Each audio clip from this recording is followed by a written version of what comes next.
twongeye turatomboye bana b'Imana kuba Nyagasana duhamaganga kuri buri munsi kugira ngo Nyagasana tugirire neza. Ku izina ry'Imana Data na Mwana na Roho Mutagatifu, amen. Amahoro bana b'Imana, nimuhumure turi kumwe n'Imana. Ikimana twifuzaho nuko twakira. Dore rero urwandiko Imana yatwandikiye ruri mu mukiro kuri uwa kane w'icyumweru cya 28 tariki 13 ukwakira 2022. Isomo rya mbere ni ry'umwora Pawulo mutagatifu yandikiye Abanyefezi, umutwe wa mbere umurongo wa mbere kugeza ku wa 10. Njyewe Pawulo, intumwa ya Yezu Kristo uko Imana yabishatse, kubatagatifujwe b'indahemuka muri Yezu Kristo, mbifurije neza n'amahoro biva ku Mana umubyeyi wacu no kuri Nyagasani Yezu Kristo. Nihasinzwe Imana se umwami wacu Yezu Kristo, yadusakajemo imigisha y'amoko yose ituruka kuri Roho mu ijuru ku bwa Kristo, nguko hadutoreye muri we nyine mbere y'ihangwa ry'ibiriho byose, kugira ngo tuzayihore imbere mu rukundo turi intungane n'abaziranenge. Igihe nicyo mbere y'igihe ko tuzayibera abana yihitiyemo tubikesha Yezu Kristo. Uko niko yabyishakiye ku buntu bwayo, kugira ngo izahore isingirizwa ingabire yaduhereye ubuntu umwana wayo w'inkoramutima. Niwe dukesha gucunguzwa amaraso ye, tukamuronkeramo imbabazi z'ibyaha byacu ku rugero rw'ubusendere bw'ineza yayo, ikaba yarabudusenderejemo ibigiranye ubuhanga n'ubumenyi bwose. Yaduhishuriye ibanga ry'ugushaka kwayo, wa mugambi wuje urugwiro yari yifitemo kuva kera ngo izawuzuze ibihe bigeze. Umugambi wo gukoranyiriza ibintu byose ku mutwaro umwe rukumbi Kristo, ari ibiri mu ijuru ari n'ibiri ku isi. Iryo ni ijambo ry'Imana. Zaburi ni ya 98. Imana yadusakajeho imigisha kugira ngo ihore isingirizwa ikuzo ryayo. Nimuririmbire uhora indirimbo nshya, kuko yakoze ibintu by'agatangaza. Indyo ye, ukuboko k'ubutagatifu byatumye atsinda. Uhora yagaragaje gutsinda kwe, atangaza ubutabera bwe mu maso y'amahanga. Yibutse ubuntu bwe n'ubudahemuka bwe, agirira inzu ya Isiraheli. Imipaka yose y'isi yabonye gutsinda kw'Imana yacu. Nimusingize uhoraho ku isi hose, nimuvuze impundu kandi muririmbe. Nimucurangire uhoraho kunanga no mu majwi y'indirimbo, mu karumbeti no mu majwi y'impanda. Nimusingize umwami uhoraho. Nyagasani Yesu nabane namwe. Amagambo mu Ivanjili ntagatifu yanditswe na Luka, umutwe wa 11 umurongo wa 47 kugeza ku 54. Muri icyo gihe Yesu abwira abigisha amategeko ati, nimwiyimbire mwe mwubakira imva z'abahanuzi, kandi arabasokuruza banyu babishe. Bityo muba muhamya kandi mugashima ibyo abasokuruza banyu bakoze. Ubwo bishe abahanuzi, mwe mukubakira imva zabo. Nicyo cyateye Imana nyir'ubuhanga bwose kuvuga ngo, nzabatuma abahanuzi n'intumwa, bazica bamwe abandi babatoteze. Niyo mpamvu ituma abiyi ngoma bazaryozwa amaraso y'abahanuzi bose yamenetse kuva isi igitangira, uhereye ku maraso ya Abeli kugeza ku ya Zakariya batsindiye hagati y'urutambiro n'ingoro. Koko ndabibabwiye, abiyi ngoma bazayaryozwa. Mwiyimbire bigisha amategeko, mwe mwatwaye urufunguzo rw'ubumenyi, mwebwe ubwanyu ntimwinjire, kandi abashatse kwinjira mukababuza. Yezu avuye aho ngaho, abigisha amategeko n'abafarizayi batangira kumuzira no kumuvugisha menshi, bamubaza bamwinja kugira ngo mufatire mu magambo ye. Iyo ni Ivanjili ntagatifu. Bakristo bavandimwe, Yezu Kristo akuzwe. Aha tuje kuri buri munsi, tuje gushakashaka Imana. Icyampa nkaza gusohoka ngaha kuri buri munsi nabonye Imana, nahindutse, bityo ngafungura umutwe, ngafungura n'umutima, nkareka kunangira, kugira ngo Imana ibone uko itambuka iwanjye. Ahangaha Nyagasani uze kudufasha tukubone kandi tukwereke abandi buri munsi. Umuhanga aravuze ati, mu byo ukora byose mu Kristo umuvandimwe, ujye ukoma agatima hehe ku ijuru. Uri mu nzira ukoma agatima ku ijuru, uri ku mirimo ukoma agatima ku ijuru, noneho by'umwihariko uri mu isengesho ukoma agatima hehe ku ijuru, kuko twaremewe kwese kuzajya mu ijuru. Ibintu byose dukora niba nta juru ririmo, ibyo bintu ndagira ngo ngire inama uzabireke. Niba ibintu dukora tutagambiriye kuzabona ubwami bw'ijuru, ibyo ngibyo ni impfabusa, nta kintu kirimo. Ikiza no guharanira ingoma y'ijuru n'ubutungane bwayo, ibindi byose tuzabigerekerwaho. Uwo ni Nyagasani ubidusaba. Ese byamarira iki gutunga ibintu bya mirenge? Byamarira iki kugira ububasha, ubushobozi? Byamarira iki kwiga amashuri, kaminuza, za dogutora n'ibindi byinshi, amafaranga, ubumenyi n'ibindi byose, ariko ndakorera ingoma y'ijuru? Ibyo nkora ari bya sekibi, ibyo nkora ari ukurindagiza abana b'Imana, nabageza ahaga, nazabazwa byinshi. Byumvikane ntahandi naruhukira usibye mu muriro w'iteka. Bakristo bavandimwe, ndawifuza umuriro w'iteka. Burya niyo bajije abantu b'abagome, hari abakubwira ko nawe washaka ingoma y'ijuru. Aha, icyo ni gitwibutsa ko tutagomba no gucira umuntu urubanza, kuko hari igihe nyine kigera nawe kumva inkomanga akavuga ati nanjye uko biri kose dore ibintu nakoze bibi, dore ibyo mazemo iminsi bidahesha Imana ikuzo n'icyubahiro, ubu ngubu noneho ndaje Nyagasani, ndi imbere y'ubwiza bwawe, nanjye ndashaka ko rwose guhera uyu munsi ibyo ko nakoze nabi byose ndabiretse, maze nkorere ingoma y'ijuru. Amen, amen, amen. Amasomo y'uyu munsi araryoshye cyane, ngo tujye kuzirikana ku ngingo nziza cyane bita urufunguzo rw'ijuru. Urufunguzo babyeyi, urufunguzo. Burya abakristo bavandimwe, urufunguzo rw'isengesho ni ikimenyetso cy'umusaraba. Iyo nkoze ikimenyetso cy'umusaraba biravuga ngo ninjiye mu nzu y'Imana, tugiye guhura n'Imana, ubwo nyine urwo rufunguzo rw'umusaraba. Natwe rero tujye tuzirikana ko urufunguzo rwacu rwakabaye umusaraba, ikimenyetso cy'umusaraba, kugira ngo tushobore kujya gutambuka tugana Imana, kuko Yezu we anakunda ibintu birushya nyine. Urufunguzo rw'ijuru, urufunguzo rw'isengesho ni umusaraba, guhura n'Imana ni umusaraba. Ibintu byose twagombye kubitwara nyine muri iryo bera ry'umusaraba, ikimenyetso cy'umusaraba, kuganira n'ubutatu butagatifu, kwiyambaza ubutatu butagatifu, tuzirikana Yezu Kristo wababaye akangwa ku musaraba agapfa kugira ngo aducungure. Amen, amen, amen. Urufunguzo rw'isengesho ni umusaraba. Twumvise mu isomo rya mbere Pawulo mutagatifu nawe aturarikira urwo rufunguzo, ubwo adukingurira, agakingurira Abanyefezi kugira ngo abereke intangiriro y'ubuzima bwabo ko ari Yezu Kristo, ndetse n'umusozo ko ari Yezu Kristo bagomba guhabona aho hantu. La destination, uko Imana yaduhanze mbere n'icyo Imana itwifuzaho. Twaremewe twese kuzajya mu ijuru, niho twese tuzishima iteka. Nguko rero ubukristo bwacu, ibyo dukora byose twagombye gukoma agatima hehe ku ijuru. Urwo rufunguzo rero rw'ijuru ni uruhe? Urufunguzo rw'ijuru burya nk'uko tubizirikana ni batisimu. Batisimu dukingurira ijuru. Iyo wabatijwe wishanisa na Kristo, ugasa na Kristo, ukaba na Kristo, kwishushanya na Kristo. Ibyo nibyo bizaduhesha iki? Ingororano y'ijuru. Kubera iki? Urwo rufunguzo rw'ingoma y'ijuru bita batisimu. Batisimu ni ukwanga icyaha, gukurikira Kristo no kumwamamaza. Iyo ibyo nabyubahirije, mba ndi mu nzira nziza igana mu ijuru. Ibyo ni cyo Imana yaturemeye. Pawulo mutagatifu yabihiniye mu nteruro isoza agira ati, umugambi w'Imana ni umugambi wo gukoranyiza ibintu byose ku mutwaro umwe rukumbi, ari we Yezu Kristo, ari ibiri mu ijuru, ari n'ibiri ku isi. Amen, amen, amen, amen. Kristo akaba umugenga wa hehe w'ijuru n'isi, umugenga w'ubuzima bwacu. Na Zaburi uyu munsi iratwibutsa icyo twaremewe, ni ugusingiza Imana.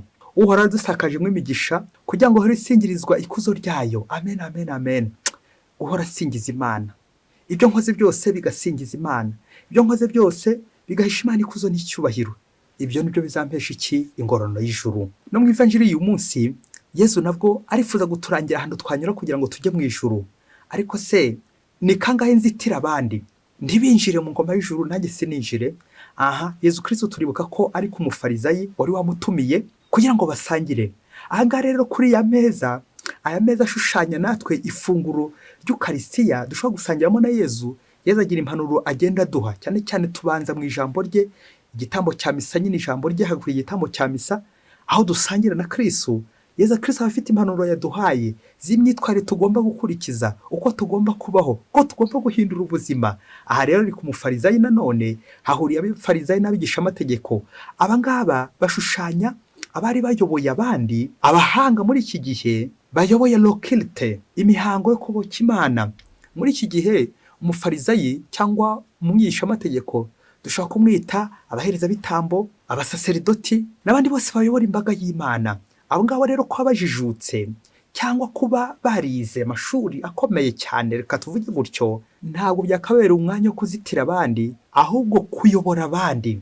Ese amashuri yanjye nize, ese fonction ndi gukora, imirimo ndi gukora, ese nifasha abandi kuyoboka ingoma y'ijuru? Hanyuma se ndangije kuyobora abandi ingoma y'ijuru, nanjye nkomeza nanone nanjye ngakomeza uwo murongo kugira ngo nanjye koko nkomeze ngana ijuru? Cyangwa bimera nk'ibi Yezu ari gucyaha ngaha kuri umufarizayi, kwangira abandi kwinjira nanjye sininjire. Abakristo bavandimwe, mu urufunguzo rwo hari ibiryo. Abantu benshi dufite imfunguzo hari ibiryo, ariko ni kangahe mfungira abandi? Nanjye ubwanjye sininjire kubera bwabo bwanjye kaza kuranya ndahaye abandi ku biryo. Urufunguzo rwo hari ibiryo babyeyi. Yezu Kristo aratwigisha akamaro k'urufunguzo uyu munsi, ubwo ari imbere nyine y'abafarizayi ndetse n'abigishamategeko. Yababwiye ati, mwiyimbire bigishamategeko, mwe mwatwara urufunguzo rw'ubumenyi, mwebwe ubwanyu ntimwinjire, kandi n'abashatse kwinjira mukabibabuza. Amen, amen, amen.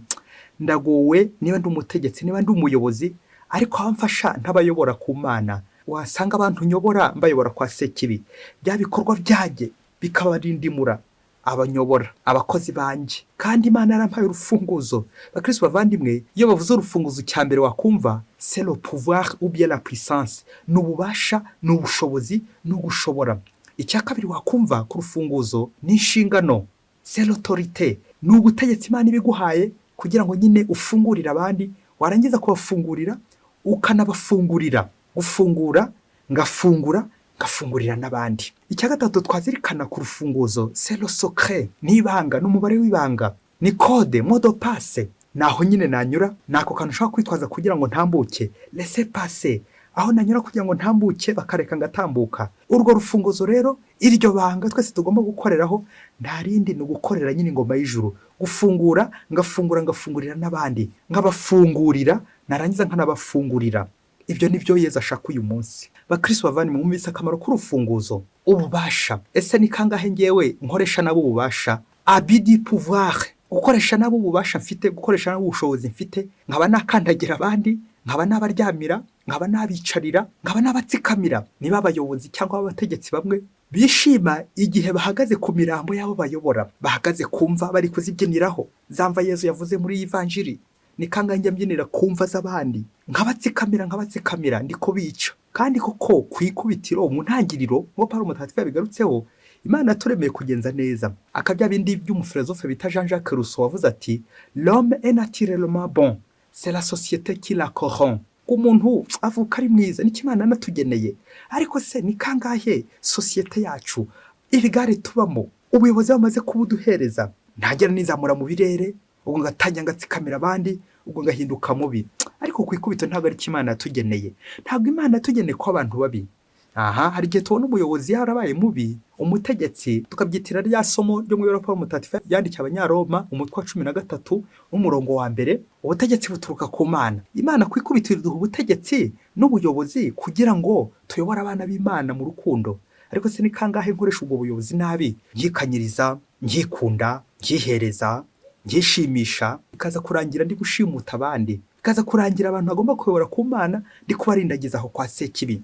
Naba ngeze kure. Ese ngewe umuyobozi ndica cyangwa ndakiza? Urufunguzo nahawe n'Imana n'uwo gufungurira abantu, nkabicira imbere, gufungurira abantu ubundi nkabafungiranamo, nkababuza kugana Imana, nkabicira urupfu rubi, urubozo. Cyangwa ubuyobozi bwanjye nk'umukristo bwakagombye gufungura, ngafungurira abandi, gukiza abandi. Ese muyobozi, wasanga ubutegetsi bwawe ari ubwo kwica? Burica cyangwa burakiza?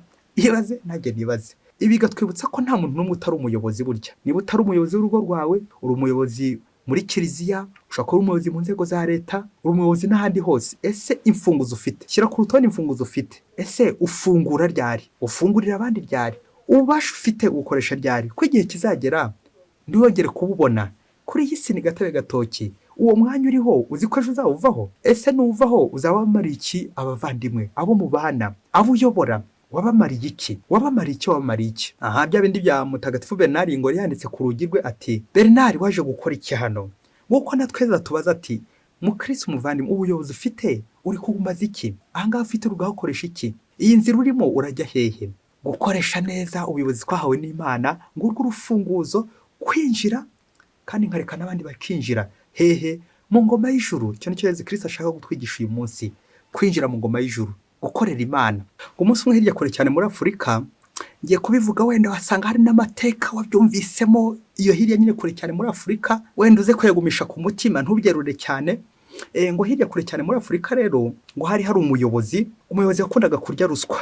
Ariko namwe muraza kumva iyi ruswa yariyo. Nyuma rero biza kugera abantu bamaze kumuvumbura, biramunanira kongera kwaka ruswa. Nivugiraga nk'abakobwa yakaga ruswa, ndetse n'abadamu namwe murabyumva. Nuko rero igihe kiza kujya kubera ubwo butegetsi yari afite n'ubwo bubasha, nuko ngo yahura n'umuntu mu nzira, umukobwa, umugore, yakuva umwifuza ko ashaka ko baryamana, agashiteka ko ashaka ko baryamana. Ikintu cyabaje ababyeyi, ngo yigeze guhura n'umukobwa, ngo umukobwa kari mwiza cyane, ngo ariko umukobwa yari kumwe n'ababyeyi be. Nuko ngo arabategeka ati, mpaka umunsi iri joro turarana n'uwo mukobwa wanyu. None babyeyi, muri aba babyeyi b'uyu mwana mwamutwara? Ko se nimutamutwara muri bupfe, naho umwana agapfa, murabigenza gute? Murapfira ukwemera? Murapfira uyu mwana?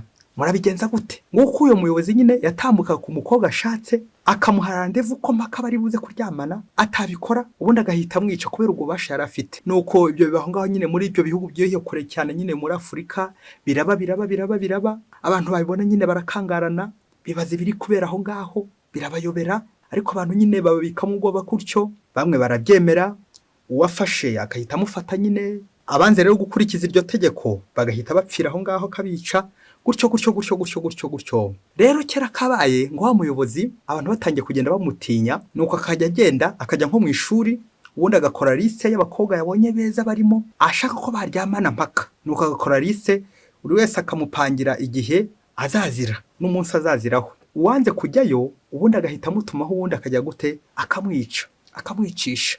Nibyo byaba abayobozi babyeyi bafite imfunguzo. Nuko ngo umunsi uragera rero rwa rutonde yarakoze ya liste, ku munsi wa mbere ubwo hagombaga kuza nyine bashoreranye, ku munsi wa mbere ngo haza kuza umudamu muwo nyine yari yaratoranyije kuri ya liste. Wagiye kureba wasanga wa mudamu ari nyirasenge. Babyeyi kuri iyi foto ibigiye kubera aha ngaha. Nuko aramubwira ati yewe nari ngutumye ngo tuganire, ubu se wenda cyari mu kazi, nzongera gutumeho. Urumva ko zari ikimwaro n'isoni bivanze.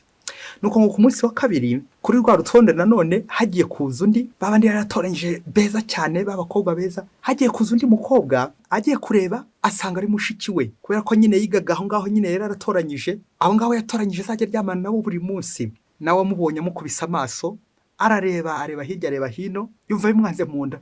Nawe aramubwira ati mbo ubu ugiye nzongera ngo utume ubundi tuganire, nifuzaga ko twaganira ku by'amasomo, menye niba uri gutsinda mu ishuri, ubundi nkomeze nkurihire vuba na bwangu. Nuko wawe ni mushiki we nawe aragenda. Ku munsi wa gatatu nawe ukurikiyeho haza kuza ngo umuforo usigaye, agiye kuza muri ba bakobwa yari yaratoranyije ngo beza muri icyo gihe, agiye kubona haje umukobwa wabyara mu nda.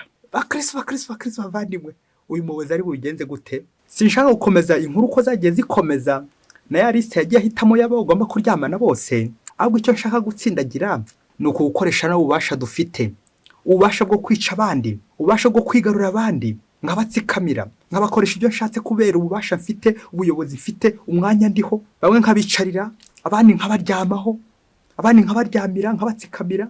Kubera iki? Ngo ubutegetsi bampaye, kagatitire bampaye, bwa bushefu bampaye, bigatuma ntangira gutsikamira abandi kubica, kubaka ruswa bitabuze, ibigo byinshi bijya guhirima kubera za ruswa z'ubusambanyi, ruswa ku mafaranga n'ibindi byinshi cyane, ngakoresha ubuyobozi bwanjye ndi kwica abandi, ndi kumunga abandi. Mwari muzi kuntu ruswa imunga, kumunga abandi nyine, ikamunga uyitanze ndetse n'uyakiriye ikamunga, bose bamungira hamwe. Bakristo bavandimwe, ni kangahe nagiye munga abandi kubera za ruswa mbaka, ni kangahe nagiye ntanga ruswa, ngitangaho ruswa kugira ngo ndamuke. Babyeyi, ese koko nkomeze nicuruze kubera boss wanjye n'ububasha afite? Nkomeze koko ncuruza abana b'abandi kubera ububasha afite? Boss patro abana b'abandi ucuruza. Koko umuntu wese muhuye mu nzira ngo icyo ashatse gihita kiba? Ese uri Imana muyobozi? Ngo Imana nivuga rimwe nawe uri Imana? Aha, Imana ku ikubitiro muyobozi ntabwo yaturemeye kuyoboresha igitugu nk'uko. Imana ku ikubitiro ntabwo yatugeneye ko ibyo twifuza byose bizajya bihita biba, ahubwo guharanira ikibutungane, kwitegura ingoma y'ijuru, cyane ngafungurira abandi. Ese ni kangahe ngiye mfungura, ngiye kwinjiza abandi mu mwobo, nkabakingirana kugira ngo bakoreshe ibibi, ibitera soni, mbajyane mu bigare, gufungira abandi mu bigare, n'ibindi byinshi cyane bidahisha Imana ikuzo n'icyubahiro. Uwo ni umuriro, ntabwo ari ijuru. Erega abakristo bavandimwe, umuriro nahabuze Imana, umuriro naho ngaho ndi gutsikamira abandi, umuriro ndimo naho ngaho ndi gukora icyo nshaka nyine, umuriro ndimo naho ngaho nifuza ikintu ngo mpaka gihite kiba, n'igitaba ndakwica, n'igitaba ndaguhitana. Uwo ni umuriro ndimo. Mubyeyi, erega turi ibiremwa, turi abantu. Icyo ushatse ntaba ari cyo gikorwa, ahubwo icyo Imana ishaka aba ari cyo gikorwa iwanjye n'iwawe. Bakristo bavandimwe, uyu munsi urufunguzo rwacu rushingire ko tureka Imana nyine, ugushaka ko Imana kugakorwa. Nkiyoroshya kugira ngo mfungure buri munsi, kandi noneho narangiza ngafungurira, nkanabafungurira. Nguko ko tugomba kwitwara, imfunguzo zacu tukazikoresha nyine nk'ububasha Imana yaduhaye. Umunsi rangize kwisuzuma imfunguzo mfite, wasanga zimwe zaragiyeho umugese. Kubera iki? Nanze nyine gufungura, aho nanjye naba n'umwigisha amategeko n'umufarizayi. Imigese tuvuga ni uko kwibagirwa Imana, kwibagirwa izina ry'Imana, ngikorera ibyo nshatse, ngahira uko nshatse, nkazana uwo nshatse, nkaryamana n'uwo nshatse, byose ngo icyo ntashatse ngo ntigikorwe. Ubwo ni ubupagani, ibyo ni ibikorwa bya sekibi. Yesu umwana w'Imana, ndifuza uyu munsi nanjye gufungura buri munsi ndetse no gufungurira abandi buri munsi, bityo nzabeho neza ngendera mu nzira zawe uko ushaka. Amen. Ndongera mbararikire ikiganiro cyatambutse aha ngaha kuri buri munsi ku wa mbere washize ku itariki 10 Ukwakira 2022 cyo gusaba Imana ngo yohereze abasaruzi mu mirima ye, kizaduherekeze muri ibi bihe turimo, cyane cyane umuhamagaro w'abihaye Imana yohereza abakozi benshi mu murima kugira ngo abakozi bafungurire imbaga y'Imana begeze he mu ijuru, abakozi benshi kandi beza. Mwese Imana ibaho umugisha, Imana Data na Mwana na Roho Mutagatifu. Amen. Padiri Masumbuko Ladislas wa Diyosezi ya Cyangugu.